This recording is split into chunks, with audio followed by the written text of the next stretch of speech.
ప్రేమో నాపై, ఎంత ప్రేమో నాపై.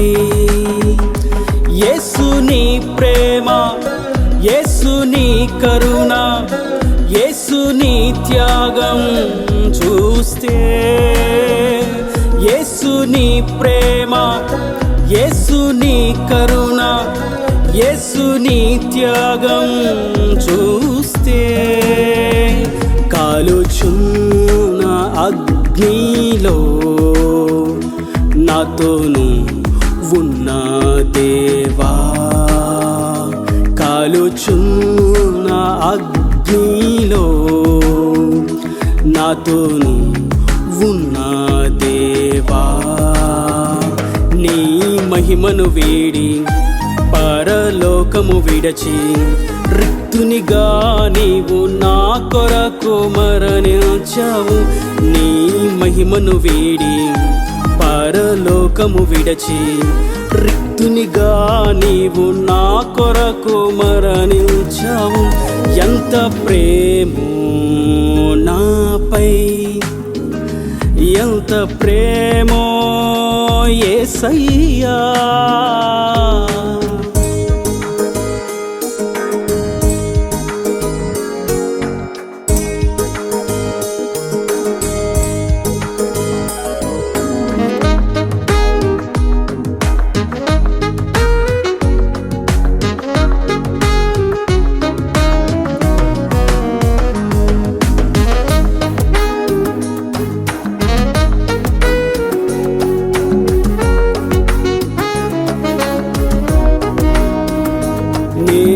నేనెల్లప్పుడూ నీతోనే ఉల్లాసమోదెదను, నేనెల్లప్పుడూ నీతోనే ఉల్లాసమోదెదను. నా కుడి హస్తము నీవు పట్టుకొని ఉన్నావు, నీ మరుహస్తముతో నన్ను హత్తుకొని ఉన్నావు. ఎంత ప్రేమో నాపై, ఎంత ప్రేమో యేసయ్యా.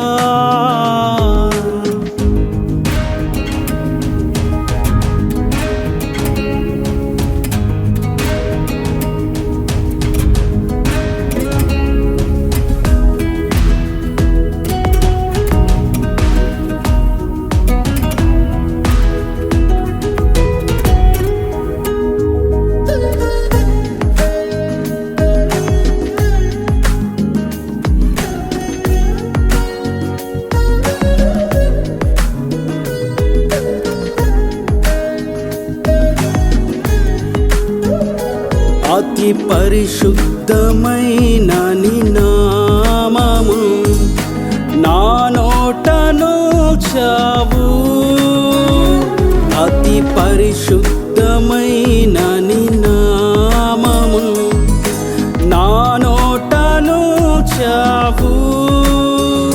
శత్రు బలమంతటి పైన అధికారమిచ్చి ఉన్నావు, నీవు నా పక్షమై నిలిచి ఘన విజయమనుగ్రహించావు. ఎంత ప్రేమో నాపై, ఎంత ప్రేమో యేసయ్యా.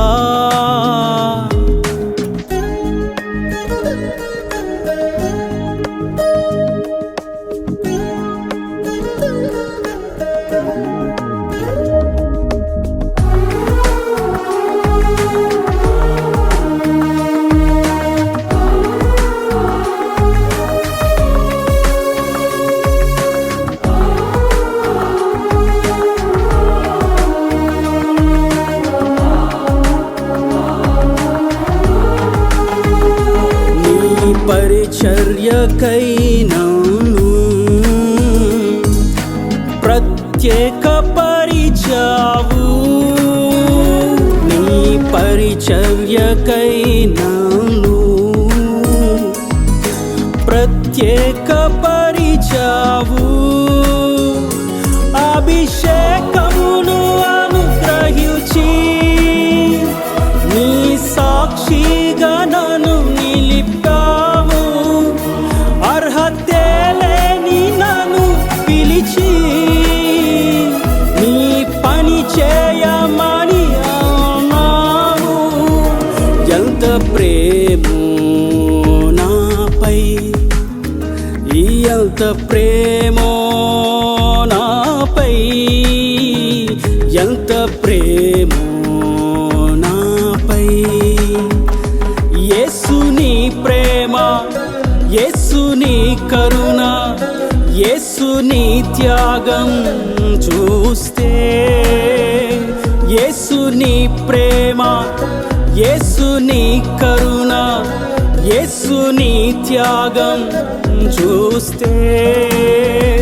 కాలుచున్న అగ్నిలో నాతోను ఉన్న దేవా కాలుచున్న అగ్నిలో నాతోను ఉన్న దేవా నీ మహిమను వేడి పరలోకము విడిచి రిక్తునిగా నీవు నా కొరకు మరణించావు నీ మహిమను వేడి పరలోకము విడిచి రిక్తునిగా నీవు నా కొరకు మరణించావు ఎంత ప్రేమో నాపై ఎంత ప్రేమో యేసయ్యా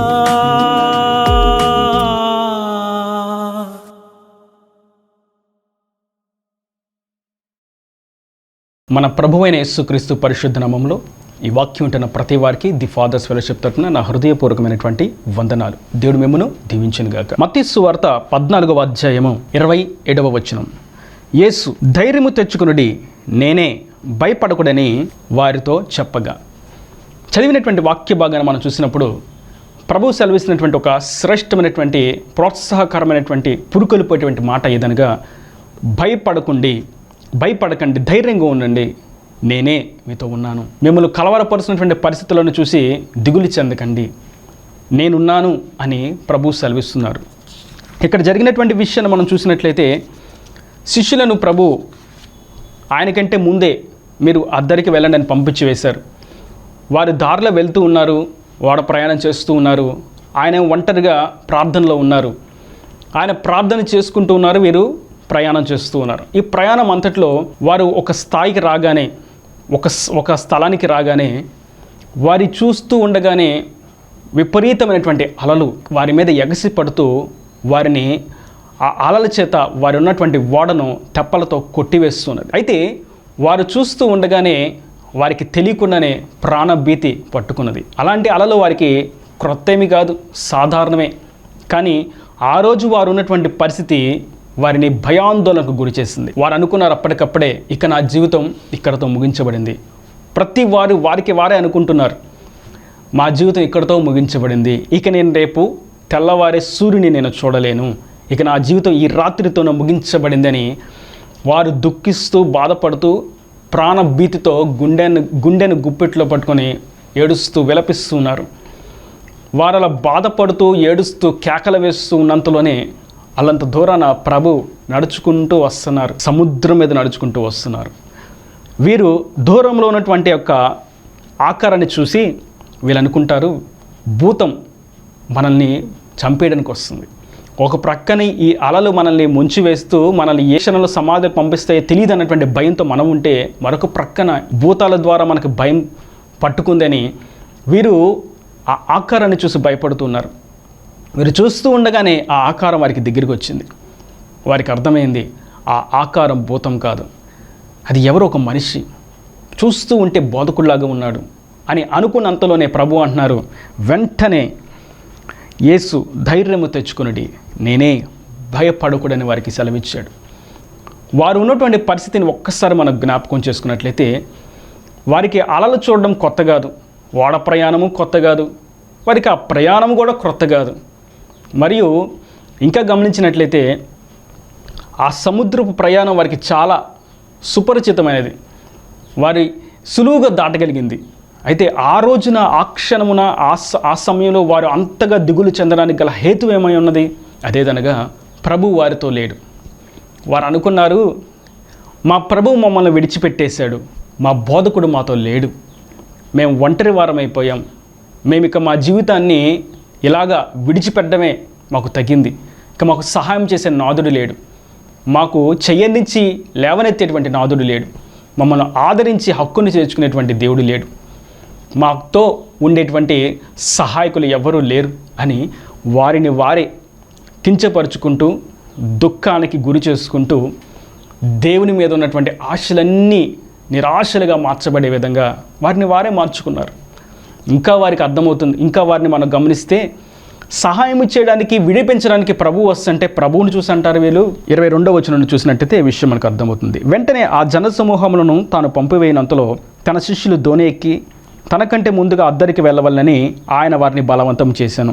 ఆయన ఆ జనసమూహములను పంపివేసి ప్రార్థన చేయుటకు ఏకాంతముగా కొండ ఎక్కిపోయి సాయంకాలం అయినప్పుడు ఒంటరిగా ఉండెను. అప్పటికి ఆ దోణె దరికి దూరముగా నుండగా గాలి ఎదురైనందున అలల వలన కొట్టబడుచుండెను. రాత్రి 4వ జామున ఆయన సముద్రం మీద నడుచుచు వారి యొద్దకు వచ్చెను. ఆయన సముద్రము మీద నడుచుట శిష్యులు చూచి తొందరపడి భూతమని చెప్పుకొని భయము చేత కేక వేసిరి. ఇక్కడ మనం చూస్తాం, సహాయం చేయడానికి వస్తున్నటువంటి ప్రభువును చూచి వీరు కేకలు వేస్తున్నారు, భూతం భూతం అని. వారికి అర్థమైంది ప్రభువు వారితో లేడు అన్న సంగతి వాళ్ళకి గుర్తించినప్పుడు ఇక వారికి చుట్టూ ఉన్నవన్నీ కూడా వారికి దుఃఖాన్ని కలుగు చేసే విధంగానే వారికి కనిపిస్తున్నాయి. ఒక లోక సామెత, ఒక వ్యక్తికి పచ్చదనేటువంటి కామెర్లు వస్తే చూసే దృశ్యం అంతా కూడా అదే పచ్చగా కనిపిస్తున్నదని, వీరి పరిస్థితి కూడా అదే విధంగా ఉన్నది. వీరికి భయాందోళన వచ్చింది, వీరికి సహాయం చేసే వాళ్ళు ఎవ్వరు లేరు, ఇక మేము ఒంటరి వారం అని అనుకున్నారు.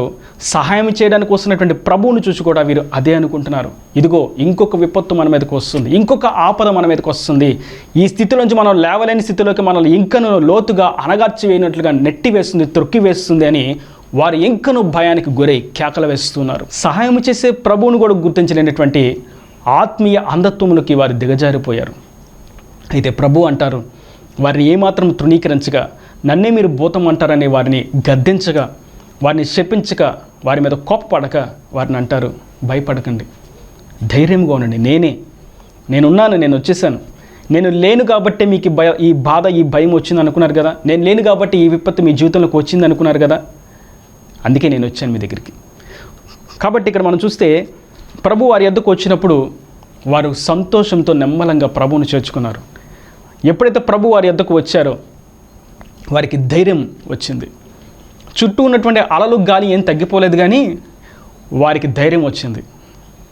మనం జాగ్రత్తగా గమనించినట్లయితే పలు సందర్భాల్లో మనం ఈ పరిస్థితిని అనుభవిస్తాం.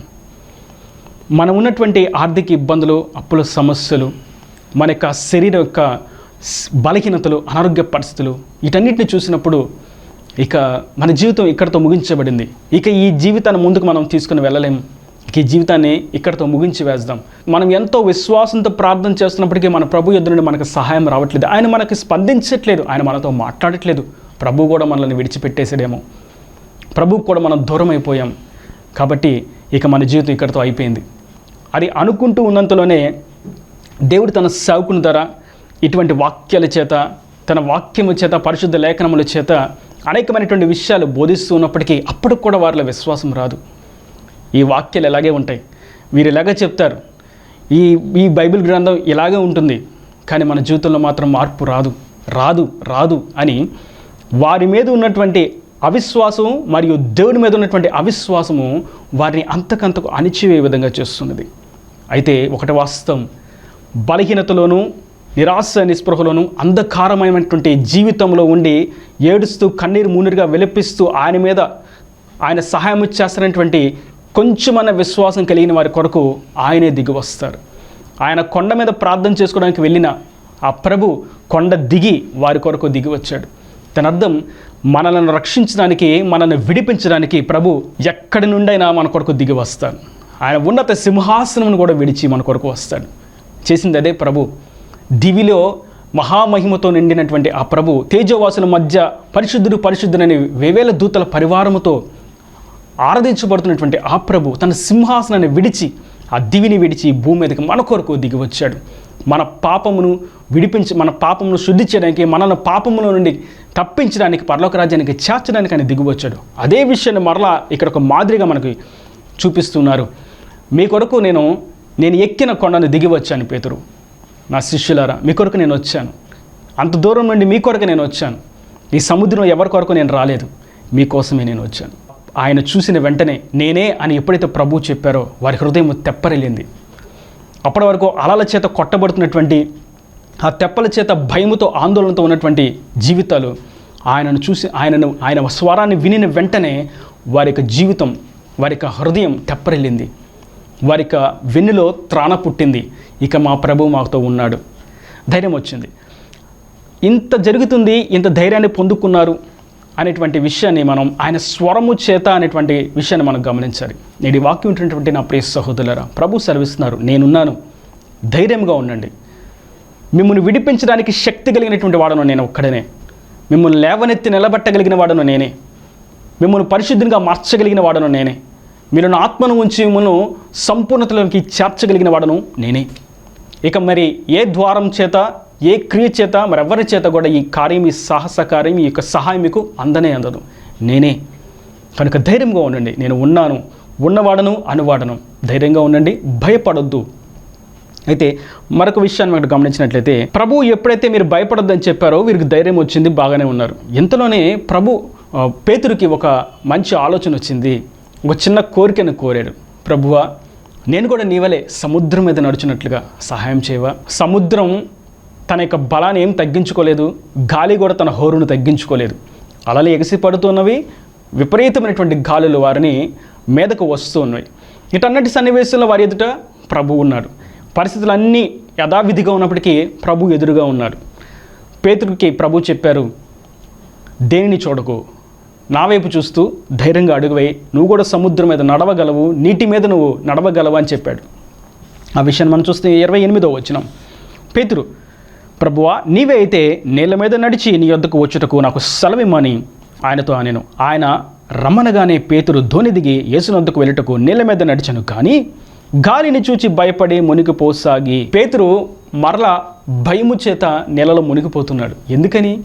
ప్రభు చెప్పారు, భయపడొద్దు నేనే అని, ధైర్యంగా ఉండు అని చెప్పారు. ఈ మాట చెప్పినప్పుడు ఆ మాట విన్నాడు, ధైర్యం తెచ్చుకున్నాడు, అడుగు వేశాడు. సముద్రం మీద అడుగులు పడిని. అడుగు వేసినంతలోనే ఈ గాలి, ఈ అలలు అపవాది యొక్క తంత్రాలుగా పేతురును మరలా భయాందోళనకు గురి చేసినాయి. ఎప్పుడైతే పేతురు ఆ గాలి వైపు చూసి, ఆ అల వైపు చూసి భయానికి గురయ్యాడో వెంటనే ఆ స్థితిలో మునిగిపోవడం ప్రారంభించాడు. దాని అర్థం, ప్రభువును చూస్తూ ఉన్నంతసేపు ధైర్యం ఉంది, ప్రభువును కాక శోధనలను, శ్రమలను చూసినప్పుడు భయముకు మరలా గురై ఆ స్థితిలో ఎవరికైనా మనల్ని లేవనెత్తలేరు అన్నటువంటి స్థితిలోకి దిగజారిపోయేటువంటి అనుభవం. కనుక ప్రభు భయపడొద్దు అని చెప్పినటువంటి మాటను మనం గట్టిగా పట్టుకోవాలి. అది ఏ పరిస్థితి అయినా సరే మనం భయపడకూడదు. ఇంకా వాక్యం సెలవిస్తుంది, నీ ప్రక్కన 1000 మంది పడిపోయినా, నీ కుడి ప్రక్కన 10,000 మంది కూలిపోయినా, ఎటువంటి విపత్తులు, ఎటువంటి విపరీతమైనటువంటి ప్రతికూలమైనటువంటి పరిస్థితులు ముంచివేసే విధంగా, అణిచివేసే విధంగా, త్రొక్కివేసే విధంగా జరిగినప్పటికీ నీకు అపాయం రాదు అని ప్రభు సెలవిచ్చినటువంటి ఆ మాటను మనం జ్ఞాపకం చేసుకోవాలి. ప్రభు అంటున్నారు, నేనే, ధైర్యంగా ఉండండి, భయపడొద్దు. అప్పటి వరకు ధైర్యంగా తెచ్చుకొని, ఆదివారం వాక్యం విని కాస్త ధైర్యం తెచ్చుకొని, లేదా మందిరానికి వెళ్ళి కాసేపు ప్రార్థన చేసుకుని ధైర్యం తెచ్చుకునేటువంటి వాక్యాన్ని విని, సేవకుని మాట విని ధైర్యం తెచ్చుకొని, లేదా వాక్యాన్ని చదువుకొని ధైర్యం తెచ్చుకొని, కాసేపు ప్రార్థన చేసుకుని ధైర్యం తెచ్చుకొని, ఈ కాసేపట్లోనే మరలా ఇంకొక శోధన వస్తే మరలా ఆ శోధన చూసి, ఆ భయాన్ని చూసి, ఆ ఆందోళన చూసి మరలా పడిపోవడం. అందుకే ప్రభు అన్నారు, నేను ఒకసారి చెప్పా భయపడొద్దని, అది ఏ పరిస్థితి అయినా సరే ఆ మాట మీరు గుర్తు పెట్టుకోవాలని, ఆ ప్రకారం మీరు ధైర్యంగా ఉండాలని. ఒకవేళ పేతురు అలాగే ధైర్యంగా ముందు అడుగు వేసినట్లయితే ఇటువంటి ఒక బలహీనమైనటువంటి పరిస్థితి, పేతురు నీళ్ళలో మునిగిపోయాడు, అవిశ్వాసగా ఉన్నాడు అనేటువంటి మాట రాయబడి ఉండేది కాదు. అదే ప్రభువును చూస్తూ భయపడొద్దు అనేటువంటి మాటను చెవిని పెట్టి, భయపడొద్దు అనేటువంటి మాటను తన హృదయంలో పదిలంపరుచుకొని, ఆ శోధనను చూసి, ఆ శ్రమలను చూసి, అలలను చూసి ధైర్యంగా ముందడుగు వేసినట్టయితే ప్రభువును చూసి పేతురు పడి ఉండేవాడు కానే కాదు. మనం కూడా కొన్ని సందర్భాల్లో కాస్త ఉద్యోగం వచ్చింది అనుకునేంతలోపు, కాస్త సంతోషం వచ్చింది అని అనుకునేంతలోపు, కాస్త మనం కుదిరిపడ్డాం, కాస్త మనకు ప్రోత్సాహం వచ్చింది, ధైర్యం వచ్చింది అని అనుకున్నంతలో మరొక విధంగా శోధన వస్తే వెంటనే పేతురు వలె మనం కూడా వాటిని చూసి భయపడుతూ ఉంటాం. దేవుని మీద ఉన్నటువంటి విశ్వాసాన్ని విడిచిపెడుతూ ఉంటాం. ఆయన వాక్యాన్ని మర్చిపోతూ ఉంటాం. ఆయన వాగ్దానాలన్నీ ఏమైపోయినాయో అర్థం కానిటువంటి అయోమయమైనటువంటి పరిస్థితులకి దిగజారిపోతూ ఉంటాం. అందుకే ప్రభు అంటున్నారు, నేనే, ధైర్యం తెచ్చుకోండి, భయపడొద్దు. భయం విడిచిపెట్టి ధైర్యమును మీరు పట్టుకొని ఉండండి. అది ఏ పరిస్థితి అయినా మీదుట మీ కాళ్ళ క్రిందకి దిగజారు, మీ కాళ్ళ క్రింద తొక్కబడుతుంది. పేతును మనం చూసినప్పుడు, ప్రభువుని చూసినప్పుడు సముద్రం అతని పాదాల క్రింద ఉన్నది. దాని అర్థం ధైర్యము గుండెలో నింపుకొని ప్రభు వాక్యాన్ని మన మనసులో మధ్యలో దాచుకొని ప్రభువును చూస్తూ అడుగు వేసినప్పుడు ఈ లోకంలో ఉన్నటువంటి శ్రమలు, శోధనలు, సాతాను తంత్రాలు, చీకటి రేయులు, అపవాది సైతం మన పాదాల క్రింద తొక్కబడతాడు. అయితే వాటిని చూసి మనం భయపడితే ఆ సముద్రంలో నుండి వచ్చేటువంటి అలలను, ఆ సముద్రం మీద ఎగసిపడేటువంటి గాలిని మనం చూసి భయపడినట్లయితే ఆ సముద్రంలోనే ఆ అపవాది తంత్రాల్లో చిక్కుపడవలసి వస్తుంది. కనుక మనం పేతురు వలె కాక ప్రభువు చెప్పినటువంటి మాటను ధైర్యంగా పట్టుకొని, హృదయంలో పదులుపరుచుకొని, మధ్యలో జ్ఞాపకం ఉంచుకొని మనం ముందుకు సాగిపోదాం. భయపడవలసినటువంటి ప్రతి పరిస్థితిని ప్రభు మార్చగలడు. వాటన్నిటి నుంచి మనల్ని విడిపించి నిలబెట్టగలడు. పేతురును సముద్రం మీద నిలబెట్టాడు, సమస్యల మీద నిలబెట్టాడు, శోధనల మీద నిలబెట్టాడు. మనం బాగా గుర్తించవలసినటువంటి విషయం, ప్రభు వారి ఎదుట ఉన్నాడు కానీ గాలి హోరు తగ్గిపోలేదు, సముద్రపు అలల కెరటాలు తగ్గిపోలేదు. వారిని భయం గురి చేసినటువంటి పరిస్థితులు కూడా వెనక్కి వెళ్ళిపోలేదు. వాటన్నిటి మధ్య ప్రభు వారి ఎదుట ఉన్నారు మరియు వారు ప్రభువును చూస్తూ వాటి మీద నిలబడ్డారు. అయితే ఎప్పుడైతే ప్రభువు మీద దృష్టి ప్రక్కకు తప్పిందో వెంటనే మరలా ఏదైతే వదిలేశారో భయం, ఆ భయం మరలా వచ్చింది. ఏదైతే పొందుకున్నారో ధైర్యం, అది దాన్ని విడిచిపెట్టేశారు. కనుక మనం దేవుని చూస్తూ ఈ నిరాశ అనే స్పృహలో ఈ అంత్య దినాల్లో ఉన్నటువంటి ప్రతికూల పరిస్థితిని ప్రభు పాదాలు చెంతపెట్టి, ప్రభువా ఇవి నా పాదాల క్రిందకు తీసుకురావా, నేను చూడకూడదు అనుకుంటున్నాను, చూస్తున్నాను ప్రభా, చేయకూడదు అనుకుంటున్నాను, చేసేస్తున్నాను, వినకూడదు అనుకుంటున్నాను, వింటున్నాను, చదవకూడదు అనుకుంటున్నాను, చదువుతున్నాను, ఈ చేయకూడదు పాపాలన్నీ చేయకూడదు అనుకుంటే నేను చేసేస్తున్నాను ప్రభా. ఆ మధ్య ఒకళ్ళు ఇలా అన్నారు, నేను డ్రగ్స్ తీసుకోకూడదు అని అనుకుంటున్నాను కానీ దానికి మార్గమే నాకు దక్కట్లేదు. దాని అర్థం అపవాది వారిని పట్టుకొని వారి కోరలతో బంధించి వేసి, వారి తాళతో కట్టివేసి, వారిని మరల గొలుపుతూ ఈడ్చుకొని లాక్కు వెళ్తూ ఉన్నాడు పాపపు మార్గములో. అయితే ప్రభు అంటున్నారు, నేనున్నాను, భయపడక ధైర్యంగా నిలబడు. వారు ఎన్ని బంధకాలు బంధించేసినప్పటికీ, నేను లాక్కొని వెళ్తున్నప్పటికీ నేను ఉన్నానన్నటువంటి మాటను గుర్తుపెట్టుకొని ధైర్యంగా నిలబడు. నేను మీ హస్తాన్ని పట్టుకొని, మీ చేతిని పట్టుకొని, మీ వెన్ను తట్టి, మీ ప్రక్కన నిలబడి నా కౌగిట్లో భద్రపరుస్తాను. అవన్నీ మీ యొద్ద నుండి దూరం అయిపోయి మీ పాదాల క్రిందకు వస్తాయి. కనుక మనము చేయకూడనటువంటి పాపాలు మనం చేసే విధంగా బలప్రతం చేస్తున్నాయి అన్నప్పుడు మనం దేవుని యొక్క మాటను గుర్తుపెట్టుకోవాలి. ప్రభు పాదాల చెంతకు మనం చేరాలి, ప్రార్థించాలి, విశ్వాసం ఉంచాలి, కన్నీరు కార్చాలి, వాక్యాన్ని ధ్యానించాలి, వాక్యాన్ని వినాలి, దేవునికి మన యొక్క ఉద్దేశాన్ని తేటగా తెలియచేయాలి. ఏ విషయాల్లో మనం తప్పిపోయి ఉన్నామో ఆ ప్రతి పాపాన్ని ప్రభు దగ్గర ఒప్పుకొని, ప్రభువా నాకు సహాయం చేయగలిగినటువంటి శక్తి కలిగినటువంటి ప్రభావం కలిగినటువంటి పరాక్రమశాలివి నీవే అని మనము ఆయన ఎదుట ఒప్పుకోవాలి. అప్పుడు ఆయన పరాక్రమ కలిగినటువంటి బలమైన హస్తం మన కొరకు సాహస కార్యాలను జరిగిస్తుంది. కనుక మనం ఉన్నటువంటి ఈ పరిస్థితులను దిగులు పడక వాటిని జయించే శక్తి ఇవ్వగలిగినటువంటి ప్రభు వైపుకు చూస్తూ మన ఆత్మీయాత్రలో ముందుకు సాగిపోదాం. దేవుని రాజ్యానికి వారసులుగా మార్చబడదాం. ఈయన దేవుని మాటల ప్రతివాని హృదయంలో నేను కంటే ఫలింపు చేయను గాక. ఆమెన్. God bless you. ప్రేమ స్వరూపి కరుణ కటాక్షం గల తండ్రి, నా ప్రభు ఈ వాక్యాన్ని ప్రతి వారిని మీ నిండాలుగా దీవించండి, ఆత్మీయతలో బలపరచండి, ఉజ్జీవింపచేయండి. నీ వాక్శక్తి చేత నవనూతనమైనటువంటి బలమును కలుగు చేయండి.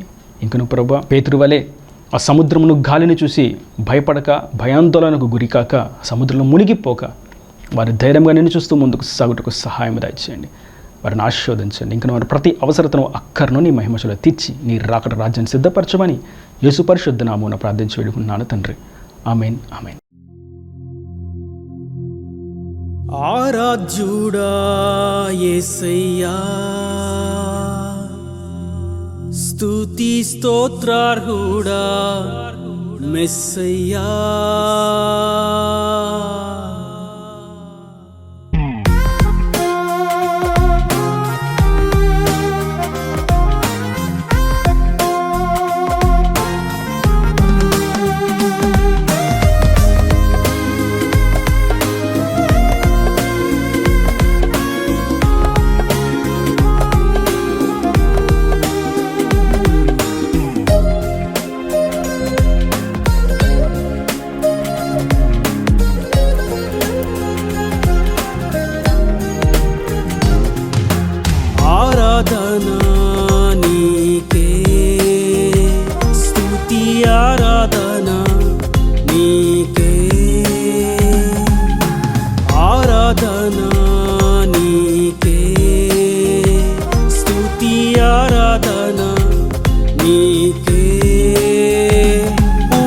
బలముతోను పూర్ణ శక్తితోను పూర్ణ వివేకముతో పూర్ణాత్మతోను పూర్ణ బలముతోను పూర్ణ శక్తితోను పూర్ణ వివేకముతో పూర్ణాత్మతోను తరతరములు యుగ యుగములు ఆరాధన నీ కోసమే తరతరములు యుగ యుగములు ఆరాధన నీ కోసమే ఆరాధ్యుడా స్తుతి పాత్రుడా స్తోత్రార్హుడా నా యేసయ్యా ఆరాధన నీకే స్తుతి ఆరాధన నీకే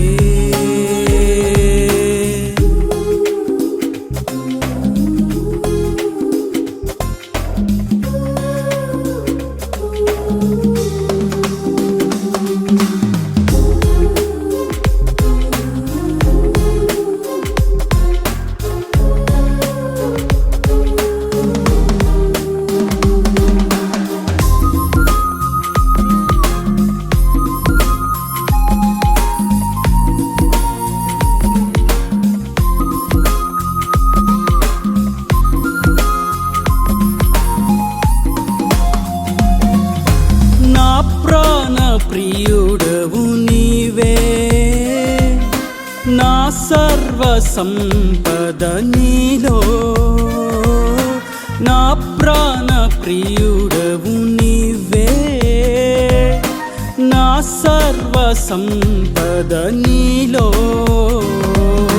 నా హృదయ ధ్యానం నా ఆత్మగానం నా ఆశ తీరం యేసు నీకే నా హృదయ ధ్యానం నా ఆత్మగానం నా ఆశ తీరం యేసు నీవే ఆరాధన నీకే స్తుతి ఆరాధన నీకే